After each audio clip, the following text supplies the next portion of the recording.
Hello, everybody. Hello, everybody, and thank you for joining us at SIA's fifth annual Tea Party celebration. This event is an opportunity for us not just to gather, but to educate ourselves on what is happening right now in the world and how it directly connects to Soroptimist's mission. To start our conversation, I'd like to introduce SIA's 2025-2026 President, Sue Riney. Thank you, Lydia. And before we get started, I would like to raise a toast. Grab your teacups if you have them. It's to all of you who are Soroptimist members, as well as to members of any other NGOs who are joining us. Cheers. Or if you're still celebrating St. Patrick's Day, Slante. So, tea has a surprisingly rich history when it comes to women gathering together. At a time when many public meeting places like coffee houses and saloons were reserved almost entirely for men, tea became a welcome alternative for women. It was often marketed and sold to women, which helped create spaces where women could comfortably meet, connect, and share conversation. From these beginnings, tea gatherings grew into something more meaningful. They became places where women could speak freely, exchange ideas, and discuss the changes they hoped to see in their communities. In fact, in both the United States and Britain, tea events were used as organizing tools during the women's suffrage movement. Across many cultures, tea gatherings have also been connected to mentorship and guidance between generations of women, moments where wisdom is shared, advice is offered, and relationships are formed. In many ways, tea represents a table where women's voices are heard, relationships are nurtured, and movements quietly begin. So today I'm grateful we can continue that tradition together, using this time and this space to connect, learn from one another, and talk about the change we can create. We come together not just to celebrate progress for women and girls, but to remind ourselves that progress only continues when we stay engaged, informed, and willing to act. As Soroptimists, our role aligns directly with the priorities outlined by the United Nations. Of the UN's Sustainable Development Goals, or SDGs, Soroptimist work has impacted for almost a quarter of those objectives: quality education, gender equality, economic growth, and reduced inequalities. Through education, advocacy, mentorship, and community engagement, we contribute to this year's priority theme of strengthening access to justice for all women and girls. But our work isn't done yet. The reality is that while frameworks, declarations, and global commitments exist, the pace of change remains far too slow. At the current rate, full gender parity is still generations away. That is not acceptable. So today's conversation centers on two connected themes that speak directly to why Soroptimists exist and why our work matters now more than ever. The priority theme is ensuring and strengthening access to justice for all women and girls, including by promoting inclusive and equitable legal systems, eliminating discriminatory laws, policies, and practices, and addressing structural barriers. At the heart of this year's priority theme is a simple but powerful truth that access to justice for women and girls does not stop at the existence of laws. Justice only exists when women and girls can meaningfully seek it, understand it, and benefit from it. And too often, that is still not the reality. The second theme is women's full and effective participation and decision making in public life, as well as with the elimination of violence for achieving gender equality and empowering all women and girls. This second theme reminds us that justice cannot exist without women in decision making roles. When women are excluded from public life and leadership, laws and policies often fail to reflect real experiences. Decisions are made without understanding how they affect women's safety, economic independence, or access to opportunity. Full and effective participation means women are not only present, but they are listened to, respected, and able to influence outcomes. Now, these themes remind us that justice is not automatic. Justice only exists when women and girls can actually reach it. This is why Soroptimist International continues to emphasize that education is not just a service, it is justice itself.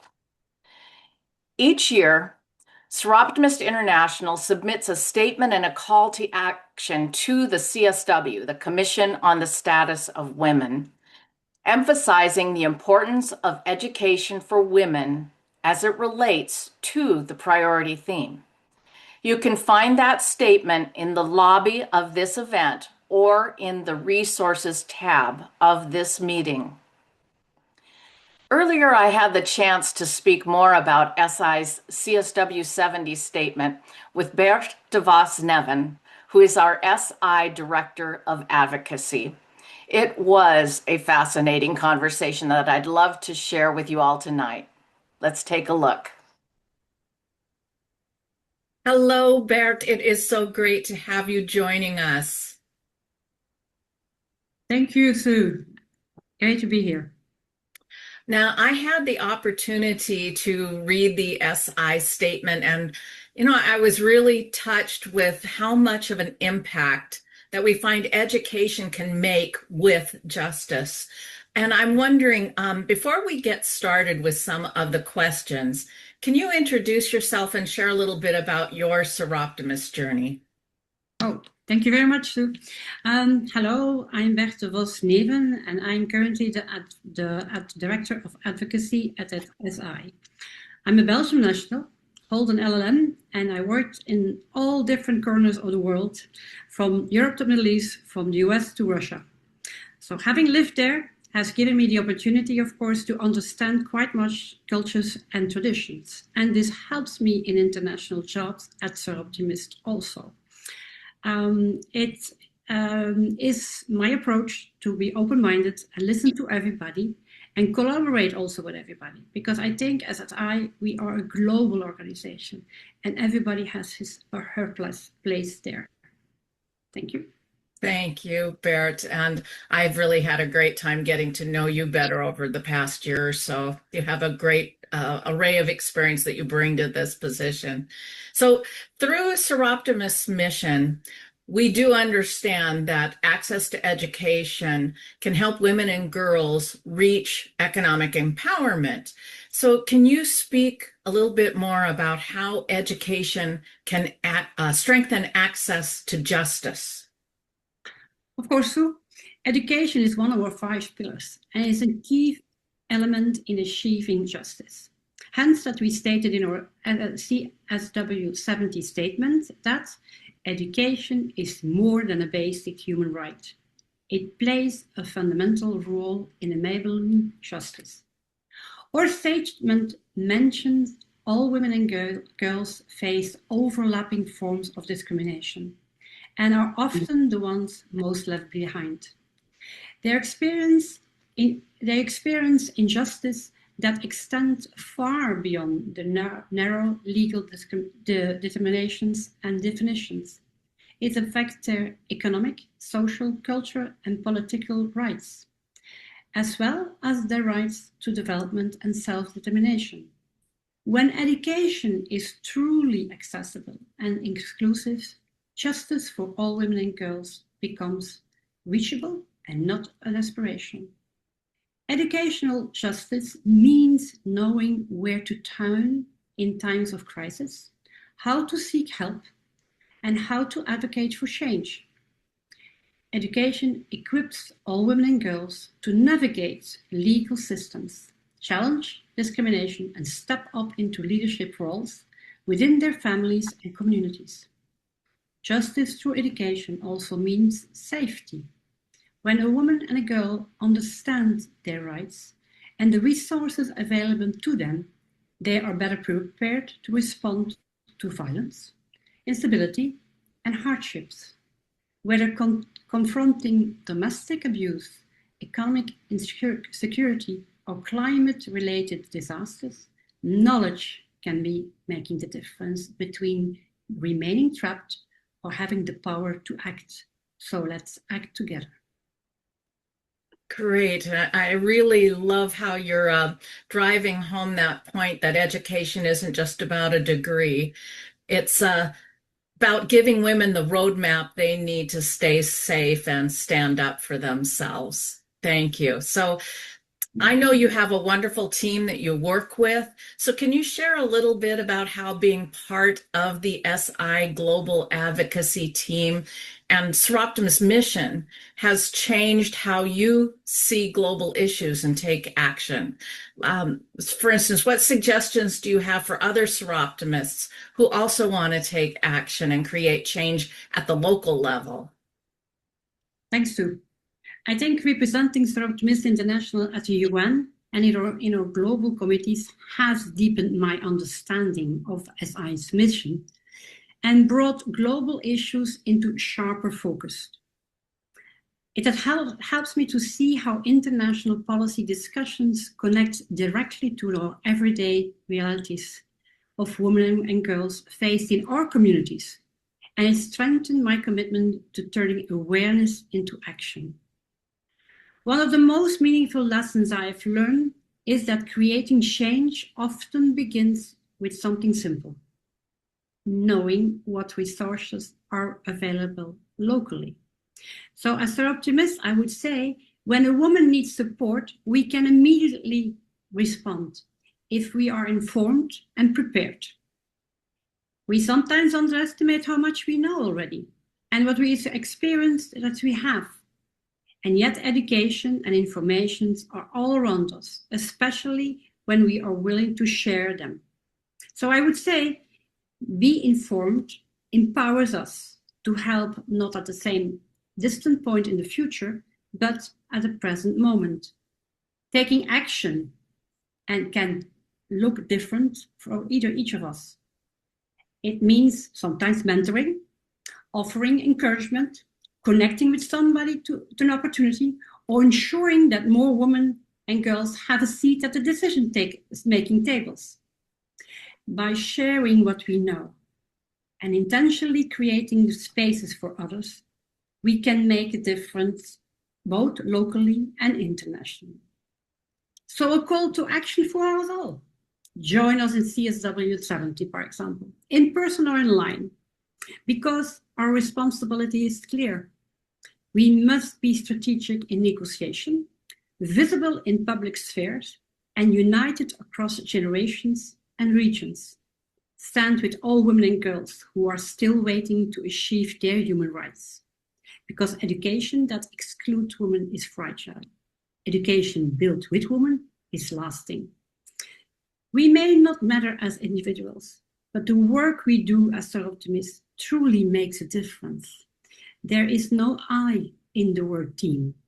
It's all about us working together towards something bigger than ourselves. Hope to see you all to take action during CSW and in the future. Thank you. Thank you, Bert, for your insightful and your impactful answers. And I always learn so much from you every time we're together. And I'm sure that our members that are here with us at the Tea Party have appreciated you being with us as well. Thank you. Thank you for having me, Sue, and looking forward to see you in New York.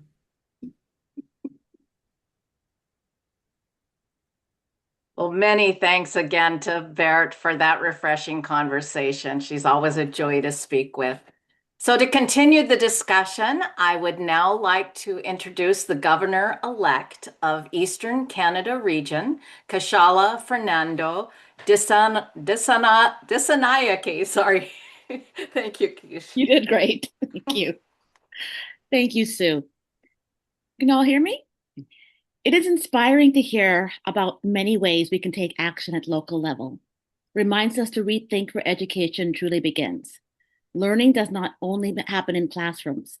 It happens through conversation, shared experiences, relationships with neighbors, family members, and mentors. Like Birthday mentioned before, often we do not realize just how much we really know. If you have found success in your work or your personal journey, you carry insight. Think about the challenges you have faced and the lessons you've learned. Someone else may be walking a similar path and could benefit greatly from your experience. I like what Sue mentioned earlier about the history of tea and how it relates to our gathering here together today. As a Sri Lankan woman, tea is not just a drink, it is a pause, it is hospitality, it is a connection. In our homes, when someone visits, we don't ask, "Would you like tea?" We say, "Sit," and tea appears. Tea means you matter enough for me to stop. Mentorship is very much the same thing. It isn't loud, it isn't dramatic, it's deep slowly. Over time, it changes. During my master's degree, I had the privilege of working at a local general hospital through a co op placement. I was very ambitious, responsible, well prepared, and because I'm the eldest daughter in a Sri Lankan family, means I assume responsibility for everything, including things no one has assigned to me.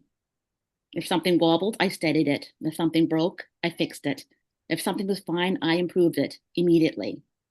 At the hospital, I worked with two remarkable women, the CEO and the chief nursing officer.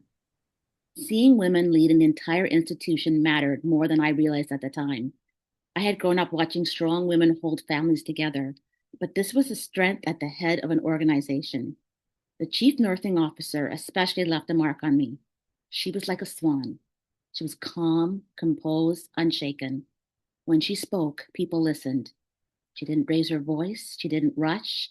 She didn't prove herself in every moment. She embodied authority. Meanwhile, I was internally paddling. Should I fix something? Should I fix everything?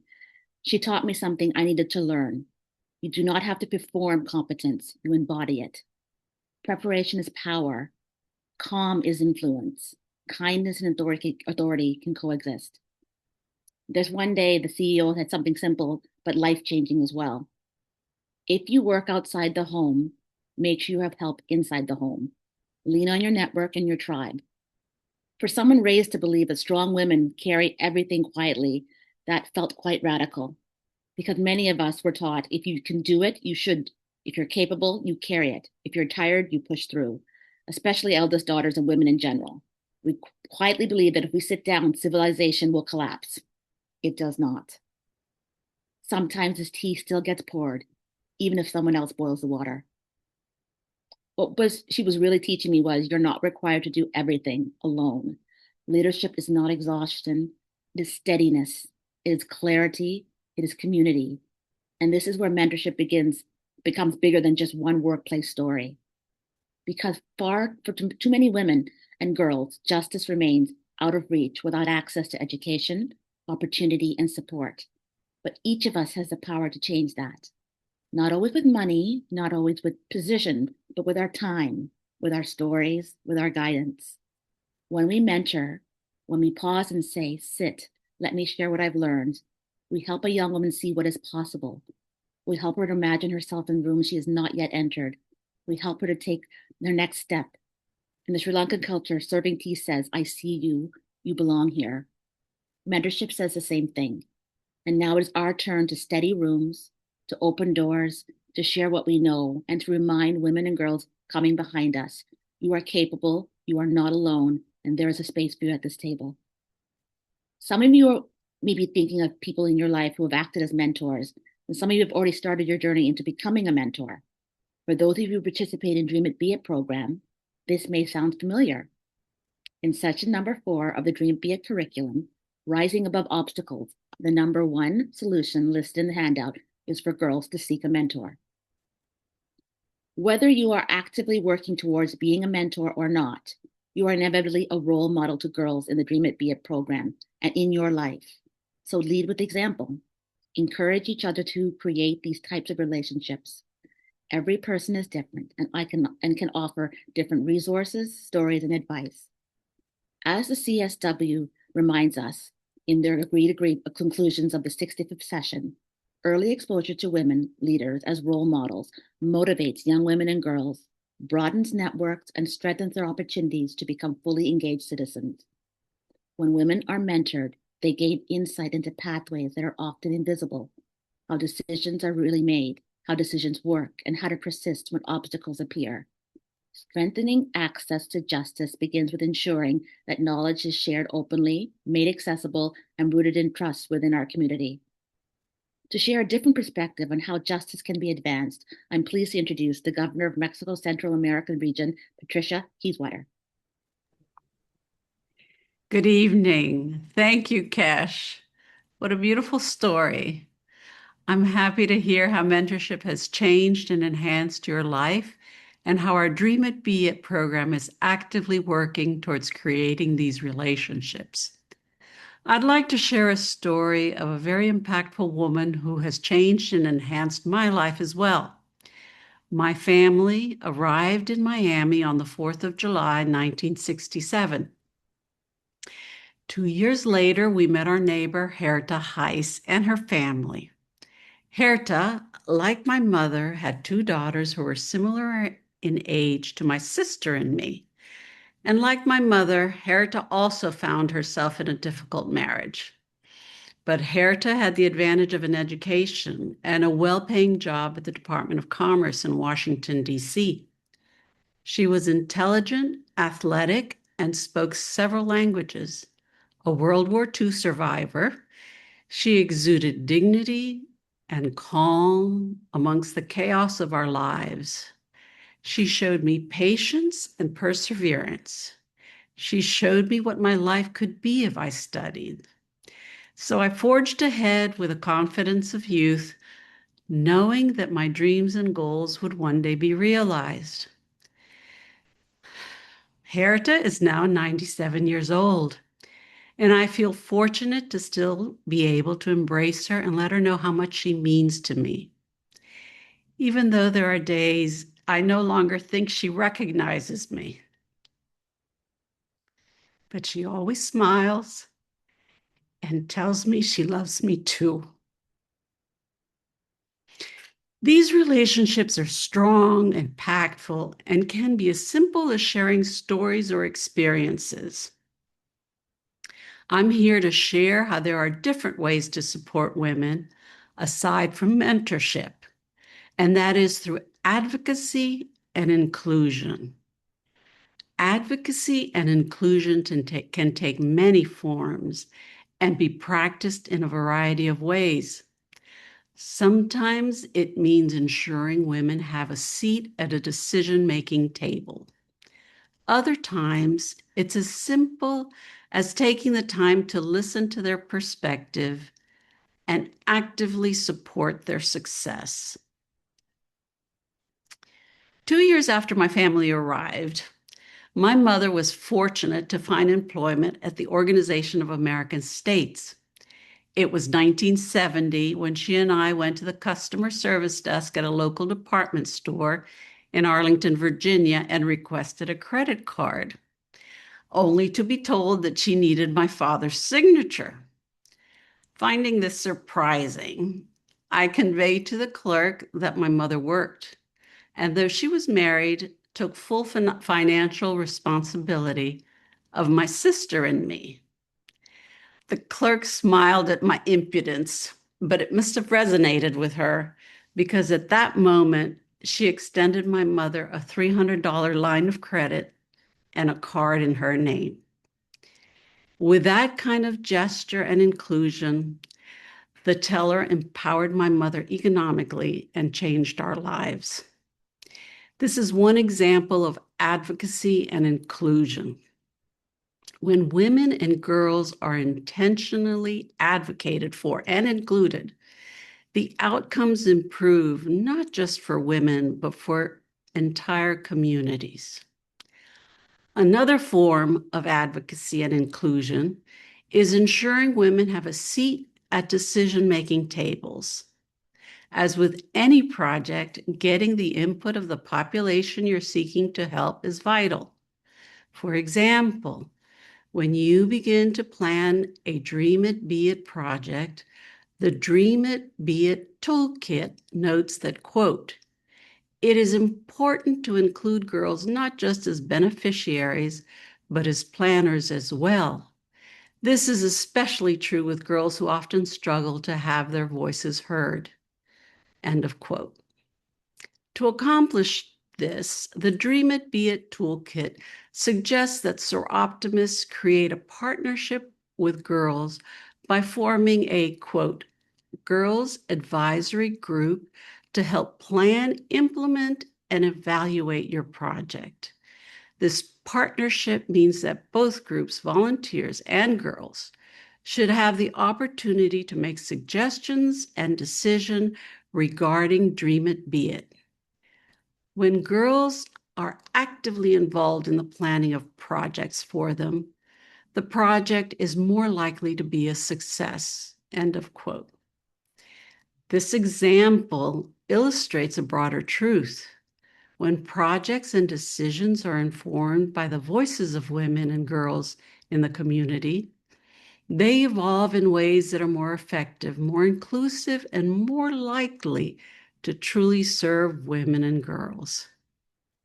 Now, I'd like to share a short video of former U.S. Secretary of State Madeleine Albright.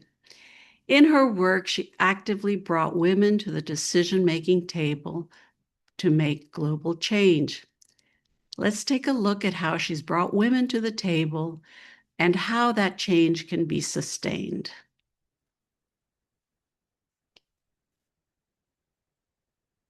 So when you look around the world and you see that in many cases, certainly in the Western world, women are evolving into more leadership positions, and even in other places, some barriers are being brought down. But there's still so much violence, still so many problems. And yet we hear there are more women at the negotiating tables. Now, you were at those negotiating tables when there weren't, when there was maybe you, one voice, maybe one or two others. Do you believe, and can you tell us why, there is going to be a significant shift in things like violence and peace and conflict and resolution on a sustainable basis? Well, I do think when there are more women that the tone of the conversation changes, and also the goals of the conversation change. But it doesn't mean that the whole world would be a lot better if it were totally run by women. If you think that, you've forgotten high school. So but the bottom line is that I think that there is a way, when there are more women at the table, that there's an attempt to develop some understanding. So, for instance, what I did when I went to Burundi, we got Tutsis and Hutu women together to talk about some of the problems that had taken place in Rwanda. And so I think the capability of women to put themselves, I think we're better about putting ourselves into the other guy's shoes and having more empathy. I think it helps in terms of the support if there are other women in the room. When I was Secretary of State, there were only 13 other women foreign ministers. And so it was nice when one of them would show up. For instance, she is now the president of Finland, but Tarja Halonen was the foreign minister of Finland and at a certain stage head of the European Union. And it was really terrific because one of the things I think you'll understand, we went to a meeting, and the men in my delegation, when I would say, well, I feel we should do something about this, and they'd say, what do you mean feel? And so then Tarja was sitting across the table from me, and all of a sudden, and we were talking about arms control, and she said, well, I feel we should do this. And, my male colleagues kind of got it all of a sudden. But I think it really does help to have a critical mass of women in a series of foreign policy positions. The other thing that I think is really important, a lot of national security policy isn't just about foreign policy, but it's about budgets and military budgets and how the debts of countries work out. So if you have women in a variety of foreign policy posts, they can support each other when there are budget decisions being made in their own countries. So how do we get, this balance we're looking for then in the world? More women's voices at the table, more men who believe that the balance is best. I think one of the things, I'm chairman of the board of an organization called the National Democratic Institute that works to support women candidates. I think that we need to help in other countries to train women to be in political office, to figure out how they can in fact develop political voices. I think we also need to be supportive when businesses are being created and just make sure that women help each other. Now, I have a saying that I feel very strongly about because I am of a certain age where when I started in my career, believe it or not, there were other women who criticized me. Why aren't you in the carpool line? Or aren't your children suffering because you're not there all the time? And I think we have a tendency to make each other feel guilty. In fact, I think guilt is every woman's middle name. And so I think what needs to happen is we need to help each other. And my motto is that there's a special place in hell for women who don't help each other.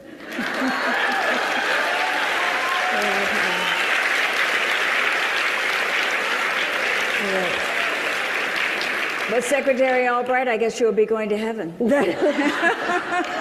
Thank you for joining us today.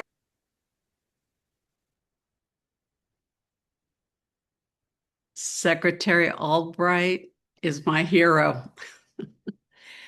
Madeline's story about bringing the Tutsis and Hutu women together to talk about problems that took place in Rwanda is the perfect example of how including women in decision-making conversations and providing access to opportunities and training can truly change the world. I loved how Madeline highlighted the tone and the goals of conversation change when women are included and participate at the decision-making table. It's true. When women are included in decision-making spaces, empathy becomes part of the process, not as a weakness, but as a critical tool for understanding impact. When women are invited into conversations where decisions are made, policies are more likely to reflect the needs of other women and promote safety, equity, and dignity for all. Madeline also shared how powerful it was to have another woman at the table. When Madeline's colleague, Tarja Halonen, echoed her statement of, quote, "I feel we should do something about this," end of quote, during a meeting, it reinforced the concern, clarified the message, and made communication more effective. The presence and participation of other women at the decision-making table helped Madeline's point of view be heard and carry real weight. Being the only representative in the room can make it hard to get a word in. Providing women with a seat at the table is essential, but so is creating spaces that are safe, welcoming, and supportive of authentic voices. When we build communities grounded in learning, support, and inclusion, we strengthen women's participation and open the door to more voices at the table. This work is most effective when we support one another without judgment or guilt, meeting each other where we are. By creating welcoming spaces and encouraging participation rather than pressure, we build a culture where meaningful exchange can truly take root. Each of us has the ability to create that type of space. in our clubs, our workplaces, our schools, and our communities. At this very tea party and all those tea parties yet to be celebrated, we are indeed creating safe spaces in which to share our thoughts, stories, and strategies for improvement. And now to continue this conversation, I'd like to turn back to our SIA president, Sue Riney. Sue? Thank you, Patricia, and thank you, Kashala, for your meaningful insight. Both your messages were so impactful, and I will hold on to many of your messages for time to come. This work does not require grand gestures. It starts when we share knowledge through stories, recommend and include other women for opportunities, and support one another without judgment or guilt. So I want you to remember 3 things. Listen with intention, lead with empathy, and act with courage. Impact does not live in documents alone. It lives in the knowledge that we know and can share. A mentor doesn't need all the answers, just the willingness to share experiences, lessons learned, and encouragement. This all starts with us, the community.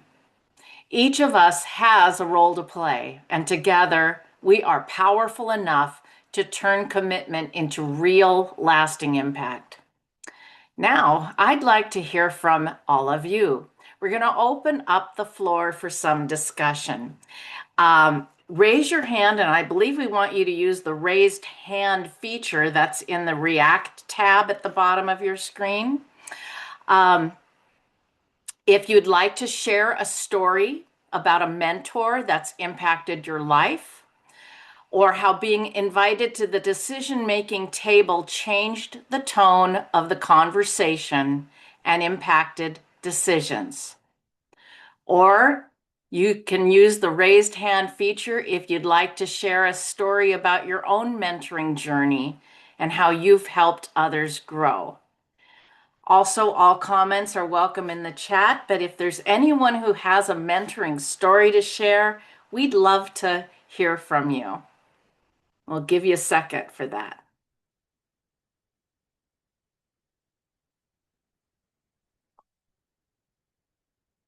And members in all languages, this applies to you as well, as your translators can help assist in sharing your comments.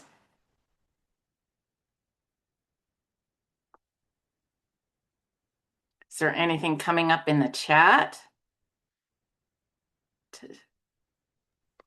We have one raised hand. Okay, there we go. Hi, Nancy Butler up there was first. Hi, Nancy. Whoops, you're on mute. Thank you for that. Okay, I've been a Soroptimist for over 40 years, and this CSW, being a part of CSW, has been like one of the highlights of my life. And I have met people that I have been able to connect with and mentor and make a huge difference. So here's a few. Number one, I've been working with the women of Ukraine every week for the last 2.5 years. Last year, I helped them put on an international conference. I saw them at a CSW session. I loved what these women were doing, so I contacted them and said, how could I help? They said, I don't have a clue. We meet every Tuesday morning at 10:30. Come to our meetings, and then you tell us what you can do. I only sat in on 2 meetings, and I knew exactly what we needed to do. They were a great women's organization that were supporting the mental health of the women in Ukraine. The children were dropping out of school because they felt they had no future. The women were depressed, marriages were strained, and we felt if we could get the women's mental health up and running, they could help the children, they could keep the marriages together, they could help the men. So I said, you're a great organization, but you're small. Why don't we have an international conference, invite every single organization in the world we can find that supports the mental health of women in Ukraine. We'll get you all together, but I only will allow you to talk about three things. Number one, share best practices. What have you been doing that works that you can tell each other? Number two, what have you tried that didn't work that you can pass on so others won't repeat it? And then number three, what do you need now? How can you work together to make your work even better? And those were the only three things they were allowed to talk about. We had 139 organizations on this call. These were all physicians, psychologists, COOs, even governmental people. It was absolutely amazing. At the end, I thought I'd cry. They all started singing the national anthem. We even got a group of students in one of the schools in Ukraine to do all of our background technology. I have a picture of my PowerPoint on their computers in their classroom. And I don't speak a word of Ukrainian and don't understand a word of Ukrainian. So I had an interpreter. So I think when we come together as a group, we can pull from each other's strengths and help each other, because there's no one group or one person that knows it all and can do it all. And I think Soroptimist is a great organization that can really help in that way. Great. Thank you, Nancy. Good examples. Appreciate it. Next up, Peggy Gentile Van Meter, one of our SIA board members. You need to unmute also. Can you find it? Yep. There you go. You would think I would know where that button is by now. Nancy, that's a wonderful story. I'd like to hear more about it too. I just think that is amazing. Mine's just about my mentor. And my mentor, some of you will recall Paula Austin from my club, SI Cumberland County. Just the fact that she approached me one day and she says, I want you. And I looked at her and I said, and who are you? And she introduced herself. And I said, I know your daughter. She says, I know you do. And she says, and you are a very hard person to track down. So long story short, she says, I want you to come to a meeting. And I said, Soroptimist? I hope it's Soroptimist. I've heard so much about Soroptimist, but I did not know who to reach out to, because, you know, the joke is sometimes that Soroptimist is the best kept secret. Well, let me tell you something. 20 years ago, because I'm going to be a member this April for 20 years. And basically, she said, yes, it is Soroptimist. I went to a meeting. I sat there, I listened, and I watched, and everybody was just so welcoming. And I'll never forget, because the president at the time was Karen Hebner, and she came up to me and she said, well, what do you think? And I said, well, you know, I'm a very busy person. I was teaching. I was raising still my daughter at that time. And I'd like to come to one more meeting. I'd like to really see how the organization works internally. So I came to the next meeting, and the next morning I called Karen and I said, yes, I would love to join this organization. I think I have a lot to contribute. But more than that, I think what you ladies do is going to help enrich my life. Little did I know where it was going to lead me in the future. But Paula Austin was my mentor with any questions, with anything I want. But something that she taught me, she says, you do not have to be on my committees. You do not have to go to all the events that I attend. We want you to feel comfortable. We want you to feel as though you can do something, obviously, as an educator, in education. She knew I wasn't going to be fundraiser chair. I'm not a good fundraiser. But there were things that I could contribute to. I could be a guest speaker. I could talk about things based in my life. Specifically, most of you know, I have my master's in Holocaust and Genocide education. So therefore, all of a sudden, I became this guest speaker all over through our county at the time. But being a mentor to me, and I've learned this because I know she's here somewhere, I have always told new members that I have brought in, you do not have to be on my committees. We want you to find your little niche. What is it that you enjoy doing? You know, tell us. And I think that that's important as a mentor. Now, to this day, Paula lives down here in Florida where I have my winter home. and we're still in contact. In fact, I'll be visiting her particular region in April. But what's amazing is that Paula taught me so much about reaching out. She taught me so much about helping others. I mean, as an educator, I know the importance of helping young people, and yes, girls and boys in my profession. But when I found out about all the things in my own hometown, which is a very small town in South Jersey, the number of victims of domestic violence, we even found out we had a huge human trafficking ring in our area, and the things that we were able to do as women. So if any of you talk to Paula in the next few days, please make sure her ears are ringing and her nose is itching, and please let her know how important she is in my life and all the things that I've been able to achieve because one person walked up to me and said, "I've been looking for you." Yeah. Thank you, Peggy. It is great when we are identified as someone that the others can help. We have Secretary Treasurer Gail is next up in the queue. Hi, everybody. Good morning. Good morning, good evening, good afternoon, wherever you are.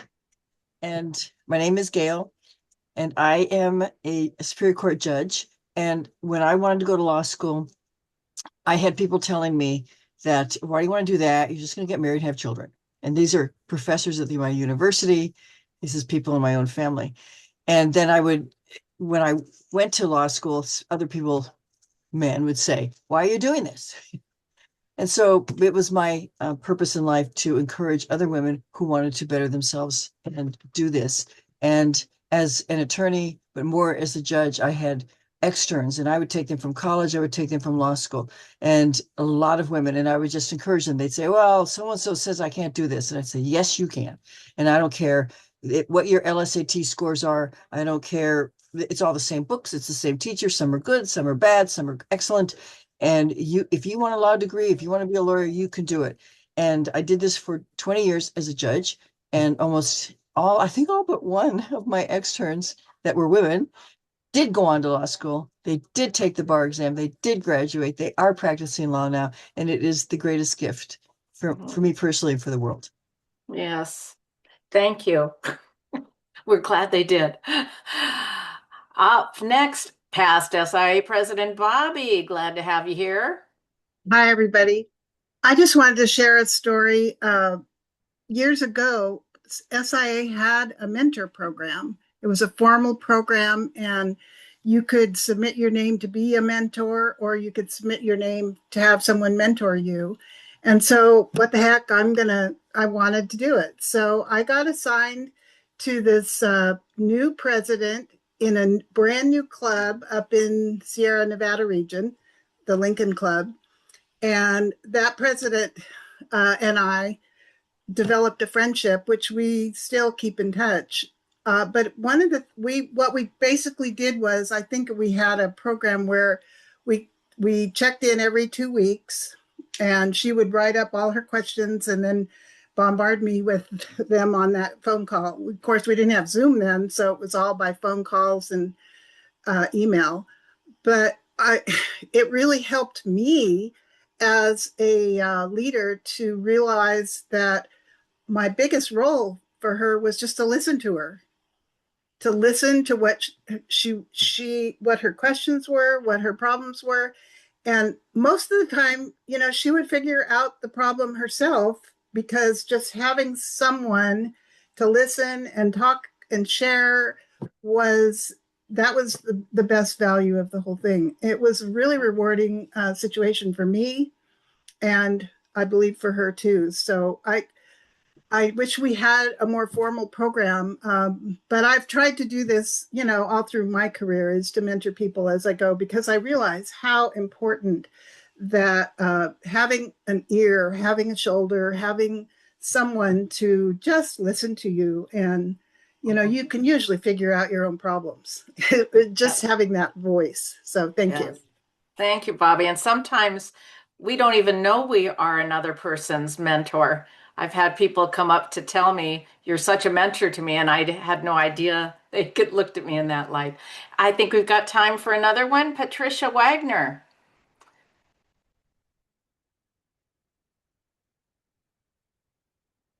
Are you? Yeah, you're muted. There you I go. have a dog, that's why. Uh, I joined the Laurel Soroptimist, which is no longer in existence, in 1980. I was a baby, had just moved from New York City to Maryland a long, long time ago. And the group of Soroptimists, I was very eager to help everyone because I was very young and knew everything, which we do at that age. But I had not the social or professional skills that I thought I did. But the group of Soroptimist women gave me those skills. I went on not only in my profession to become a vice president of an international brokerage firm, but to be elected in to serve in elected office, none of which I could have done without them. But we did a lot of good. We not only were able to mentor other people, but they mentored me. This group of women became my friends, my family, my everything. They help you rise up the ladder. And unlike some of women in professional life, they don't stab you in the back and when they get up the ladder, pull the ladder away. They reach down and help other women up the ladder, which is one of the things we don't realize. The group of women in Soroptimist have a big heart and a helping hand. And that is the one thing we've got to remember when we join a Soroptimist club, unlike any other service organizations. We are the ones that are the helpers. We continue to help those behind us, other women, other girls, and ourselves. And God bless Soroptimists. Every single day of my life, I will wear my pin. Thank you all for being there. Yeah, thank you, Patricia. And that saying about not pulling up the ladder behind you, but bringing others with you up the ladder and pushing them up ahead of you is one I like to keep in mind. I saw your hand, Sharon, but you took it down. Not really. It was an accident. Oh, okay. Well, I looked at it. It was gone. It was gone. What I'm hearing on this call is leadership.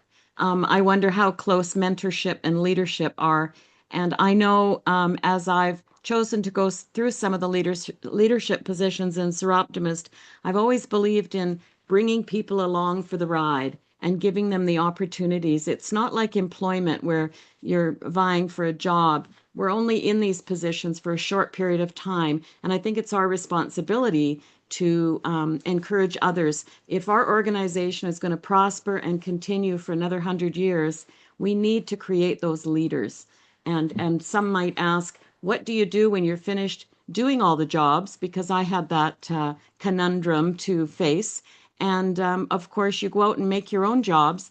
And Sue and some of the people on this call have shared our trips to Africa, where we've decided to mentor hundreds of girls in Africa in order to become leaders. And I will put the shameless plug in. If anybody would ever like to join a study tour with us for next October, please get in touch with someone. Everybody knows how to get hold of some of us. But it's so important to bring people along and give them that leadership opportunity. So that's what I wanted to say. Thanks. Thank you, Sharon. Past president of SIA and SI, Sharon. And Kazuko, if you can make a statement in about a minute so we can wrap it up, that'd be great. It's past SIA president, Kazuko Morita. Thank you, Sue. So nice to be here. And I just wanted to share my little tiny mentor story. About 45 years ago, I lost my mother. When we found out her cancer, it was kind of too late. And I was so depressed. And I have two young girls. And I thought I have the loneliness, although my husband was there with me to support me, but still I was so lost. And I was always smiling usually, but at the time I couldn't smile. And then one of the lady came up to me and asked me if I'm interested in to be a member of the Soroptimist, and I didn't know anything about that. And she said, I said I was so bottom now, right now. I can't think about anything new. And then I told her that I lost my mother, and she said, "Oh, you are much better, and you are not only one. I lost my mother when I was 2 years old." And then that changed my life. She brought me to the Soroptimist meeting, and so many older ladies just, was becoming my mothers. Yeah. Yes, and I was so, saved at that time. And I am doing the kind of same thing to young news optimists right now. Thank you. Thank you. Thank you, Kazuko. It's showing you can be there at the time when people need you, and it means so much. So thank you all for sharing. And as we close tonight, I invite you to pause for just a moment and reflect on everything you've heard, felt, and shared. Access to justice, education, and opportunity are not abstract ideas. They show up in the classrooms we support, the women we mentor, the doors we hold open, and the voices we amplify. Real change does not begin in global policy rooms alone. It begins in our communities, our clubs, and even in our daily choices. Every conversation we start, every young woman we encourage, and every barrier we help dismantle moves the world a little bit closer to equity. And when we do this work together across cultures, borders, and generations, the impact becomes unstoppable. So thank you for your energy, insights, and heart as that you brought to this conversation. Thank you for showing up not just as Soroptimists or other members from other NGOs who might be with us, but as advocates, mentors, and leaders. Together, we're not just imagining a more just world, we are building it.